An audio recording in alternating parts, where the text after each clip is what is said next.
ಎಲ್ರು ಹೇಗಿದ್ದೀರಾ? ಎಲ್ರು ಚೆನ್ನಾಗಿದ್ದೀರಾ ಅಂತ ಅನ್ಕೊಳ್ತೀವಿ. ಸೊ ಇವತ್ತು ನಾವು ಸಿಂಪಲ್ ರೆಸಿಪಿಯೊಂದಿಗೆ ನಿಮ್ಮ ಮುಂದೆ ಬಂದಿದ್ದೀವಿ. ಅದೇ ಕ್ಯಾರೆಟ್ ಪಾಯಸ. ಸೊ ನಿಮಗೆ ಗೊತ್ತು ಈ ಸಮ್ಮರ್ ಹೇಗಿದೆ ಅಂತ ಹೇಳ್ಬಿಟ್ಟು, ಟೆಂಪರೇಚರ್ ಹೇಗಿದೆ ಅಂತ ನಿಮಗೂ ಗೊತ್ತು. ಸೊ ಎಲ್ಲರಿಗೂ ಒಂದ್ ತಣ್ಣಗಿರೋದು ಏನಾದ್ರು ನಾವು ಕುಡಿಬೇಕು ಅಂತ ಎಲ್ಲಾರ್ಗು ಒಂದ್ ಅನ್ಸ್ತಾ ಇರುತ್ತೆ. ಸೊ ಆಚೆ ಹೋಗಿ ನಾವು ತಗೊಂಡ್ ಕುಡಿಯೋಷ್ಟು ಟೈಮ್ ಇರಲ್ಲ ನಮ್ಗೆ ಒಮ್ಮೊಮ್ಮೆ. ಸೊ ಇದನ್ನ ಮನೇಲೆ ನೀವು 2-3 ದಿನ ಇಟ್ಟು ಕುಡಿಯೋಂಥದ್ದು ಒಂದು ರೆಸಿಪಿ ಮಾಡ್ತಾ ಇದೀವಿ. ಸೊ ಈಸಿ, ಮನೆ ಇಂಗ್ರೀಡಿಯೆಂಟ್ಸ್ ಯೂಸ್ ಮಾಡ್ಕೊಂಡೆ ನಾವು ಈ ರೆಸಿಪಿನ ಮಾಡ್ಬೋದು. ಸೊ ಹೇಗ್ ಮಾಡೋದು ಅಂತ ತೋರಿಸ್ತೀವಿ, ಬನ್ನಿ. ಕ್ಯಾರೆಟ್ ಎಲ್ಲ ಸಿಪ್ಪೆ ನೀಟಾಗಿ ತೆಗೆದ್ಬಿಟ್ಟು ಇಟ್ಕೊಂಡಿದೀನಿ. ಇದನ್ನ ಕುಕ್ಕರ್ ಅಲ್ಲಿ ಹಾಕಿ ಬೇಯಿಸ್ಕೋಬೇಕು. ದಪ್ಪ ಹೆಚ್ಚಿಬಿಟ್ಟು ಬೇಯ್ತಿದ್ದು ಒಂದು ವಿಸಿಲ್ ಹಾಕ್ಸೋದ್ರೆ ಮೆತ್ತಗಾಗುತ್ತೆ. ಬೆಲ್ಲ ಕರಗಿಸ್ಕೋಬೇಕು. ಇದನ್ನ ಪಾಕ ತರ ಮಾಡ್ಕೋಬೇಕು. ಸುಮ್ನೆ ಲೈಟ್ ಕರಗಿದ್ಮೇಲೆ ಸೋಸಿ ಅದಕ್ಕೆ ಹಾಕೋದು. ಇದು ರುಬ್ಕೋಬೇಕು. ಇದು ಬೆಂದ್ಮೇಲೆ ಕ್ಯಾರೆಟ್ ಸರಿ ರುಬ್ಕೊಂಡ್ಬಿಟ್ಟು ಇದನ್ನ ಕರಗಿಸ್ಕೋಬೇಕು. ಕಾಯಿ ಏಲಕ್ಕಿ ರುಬ್ಕೋಬೇಕು ಮಿಕ್ಸಿಯಲ್ಲಿ. ಮೇಲೆ ತುಪ್ಪದಲ್ಲಿ ದ್ರಾಕ್ಷಿ, ಬಾದಾಮಿ, ಗೋಡಂಬಿ ರೋಸ್ಟ್ ಮಾಡಿ ಲಾಸ್ಟಿಗೆ ಹಾಕೋದು. ಸ್ವಲ್ಪ ಜಾಸ್ತಿ ತಗೊಂಡ್ರೇನೆ ಬಾಯಿ ಚೆನ್ನಾಗಿ ಸಿಗುತ್ತೆ. ಚೆನ್ನಾಗಿ ಸಿಗುತ್ತೆ ಲಾಸ್ಟಿಗೆ. ತುಪ್ಪದಲ್ಲಿ ರೋಸ್ಟ್ ಮಾಡಿ ಹಾಕ್ಬಿಟ್ರೆ. ಈಗ ಬೇಯಿಸ್ಕೊಳಕ್ ಹಾಕೋಣ ನಮ್ಮ ಬೋಲ್ ಕಾಯಿ ತುರಿ ಹಾಕಂತ ಇದೀನಿ. ಹಸಿಕಾಯಿ,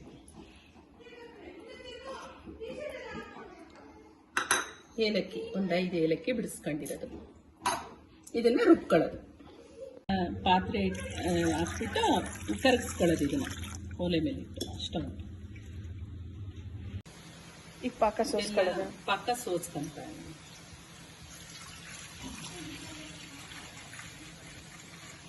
ರುಬ್ಕೊಂಡಿದ್ನಲ್ಲ, ಅದ್ ಬೇಯಿಸಿರೋ ಕ್ಯಾರೆಟ್ ಇದಕ್ಕೆ ಹಾಕೊಂಡು ಲಾಸ್ಟಿಗೆ ಇದ್ ಮಾಡ್ಕೊಂಡಿದೀನಿ. ರುಬ್ಬಿರೋದು ಅಂದ್ರೆ ತುಂಬಾ ಸಣ್ಣಕ್ಕೇನ್ ರುಬ್ಬಿಲ್ಲ ಅಲ್ಲ ಅಮ್ಮ, ತರಿ ತರಿಯಾಗಿ ರುಬ್ಬಿದೀವಿ. ಇಟ್ಕೊಂಡು ಕುಡಿಬಹುದು. ಸ್ವಲ್ಪ ನೀರ್ ಹಾಕ್ತಾ ಇದ್ದೀನಿ. ಅಂದ್ರೆ ಈ ಸಮ್ಮರಿಗೆ ಬೆಸ್ಟ್ ಜ್ಯೂಸ್ ಅಲ್ಲಮ್ಮ ಇದು. ಜ್ಯೂಸ್ ಇದು ಫ್ರಿಜ್ ಅಲ್ಲಿ ಇಟ್ಕೊಂಡು. ಕ್ಯಾರೆಟ್ ಕೂಡ ತಂಪು, ಒಳ್ಳೆದಲ್ಲ. ಈ ತರ ತೆಳ್ಳ ಕನ್ಸಿಸ್ಟೆನ್ಸಿ ಇಷ್ಟಿದ್ರೆ ಇದನ್ನ ಕುದಿಸ್ಕೋಬೇಕು.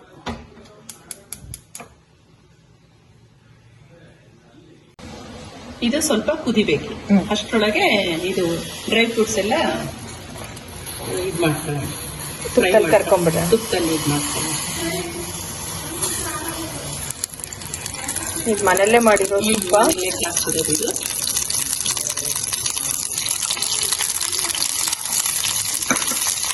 ದ್ರಾಕ್ಷಿ ಯಾವಾಗಲೂ ಲಾಸ್ಟ್ ಅಲ್ಲಿ ಆಗಿ, ಇಲ್ಲಾಂದ್ರೆ ಅದು ಬೇಗ ಸಿಗೋಗ್ಬಿಡುತ್ತೆ.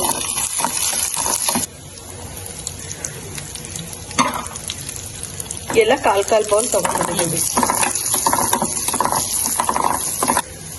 ಆಗಿದೆ ಅಲ್ಲಮ್ಮ, ಚೆನ್ನಾಗಿ ರೋಸ್ಟ್ ಆಗಿದೆ ಅಲ್ಲ. ಈಗ ಮಾಡ್ಕೊಂಡ್ಬಿಡಿ.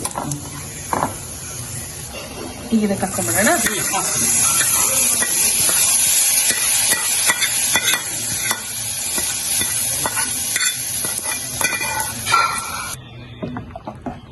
ಚೆನ್ನಾಗಿ ಸ್ಟಿರ್ ಮಾಡ್ಕೊಂಡು ಒಂದ್ 5 ನಿಮಿಷ ಬೇಯಿಸಿದ್ರೆ ಸಾಕು. ಕುದಿ ಬಂದ್ಬಿಟ್ರೆ ಸಾಕು. ಆರಿದ್ಮೇಲೆ ಫ್ರಿಜ್ ಅಲ್ಲಿ ಇಟ್ಕೊಂಡು ನಮಗೆ ಯಾವಾಗ ಬೇಕು ಹೋದ ಸಮ್ಮರಿಗೆ ಬೆಸ್ಟ್ ರೆಸಿಪಿ ಅನ್ಕೋಬಹುದು. Carrot juice ಅನ್ಕೋಬಹುದು.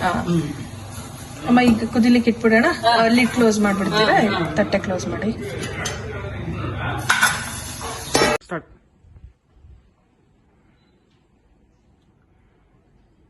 ಪಾಯಸ ಒಂದು ತುಂಬಾ ಚೆನ್ನಾಗಿದೆ. ತುಂಬಾ ಸ್ವೀಟ್ನೆಸ್ ಅಂತ ಏನು ಅನ್ಸಲ್ಲ, ಲೈಟ್ ಆಗಿದೆ. ಸೊ ನಾವು ಆಚೆ ಹೋಗಿ ಕಬ್ಬಿನ ಹಾಲು ಅದು ಇದು ಕುಡಿಯೋ ಬದಲು ಇದನ್ನ ಆರಾಮಾಗಿ ಮನೇಲಿ ಮಾಡ್ಕೋಬಹುದು. ಹೆಲ್ತಿ ಜ್ಯೂಸ್ ಇದು, ಅವ್ರ ಹೆಲ್ತಿ ಪಾಯಸ ಅಂತನಾದ್ರೂ ಕರಿಬಹುದು. ಸೊ ನೀವು ಒಮ್ಮೆ ಟ್ರೈ ಮಾಡಿ, ನಮಗೆ ಹೇಗೆ ಬಂತು ಅಂತ ತಿಳಿಸಿ.